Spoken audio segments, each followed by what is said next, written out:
Отандық кәсіпкерлікті оңалту үшін мемлекет тарапынан барлық мүмкіндіктер қарастырылуда. Ендігі мәселе монағалалардағы шағын және орта кәсіпкерлікті дамыту. Премьер-министрдің бірінші орынбасары, өңірлік даму министрі Бақытжан Сағынтаев Оңтүстік Қазақстан облысына жасаған жұмыс сапарында осы және өзге мәселелер қаралды. Үкіметтік делегация алдымен ғасыр құрылысы атанған Көксарай су реттегішінде болып, болашақта сол маңды игеру жайымен танысып қайтты.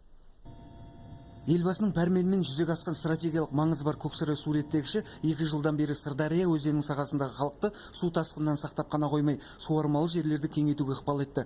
Үкімет басшысының бірінші орынбасары өңірдегі су шаруашылығының жағдайы туралы ақпаратты тыңдап, келелі мәселелер талқылады. Мұнан кейін Түркістан қаласындағы бірнеше шағын кәсіпорын жұмыстарымен танысып, шаһардың коммуналдық нысандарын аралады. Өңірлік даму министрі Шымкенттегі бизнестің жол картасы 2020 бағдарламасы аясында құрылған оңтүстік индустриалды аймағында болды.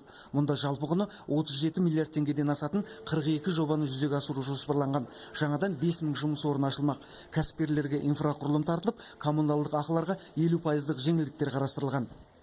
Мысалы, Көкшетау қаласының азаматы келіп осы жерден жұмысын жасап жатыр. Өйткені одан сұраған кезде, не себеппен келдің деген кезде, бұндай аймақ біздің өңірде жоқ, бұндай көмек бізге беріліп жатқан жоқ. Сол себептен осындай беріліп жатқан әкімшіліктің тарапынан көмекті пайдалануға келіп, жұмыс орнын ашып, жаңа кәсіпорын, бұнда Қазақстанда жоқ кәсіпорын ашып.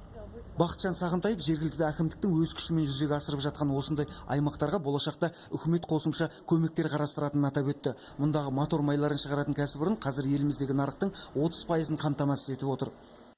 Екінші заводты құрылысын бастау, ол заводта осы қазіргі тұрған заводтың шикізатын сол заводтан алатын боламыз, то есть базовый май шығаратын завод болады. Сол кезде 90-95% газ содержание болады. Шымкенттегі Нұрсәт шағын ауданында қолжетімді баспана мемлекеттік бағдарламасы аясында 2 жылда 80 үй салу жоспарланып отыр. Жыл соңына дейін 45 үй пайдалануға берілмек.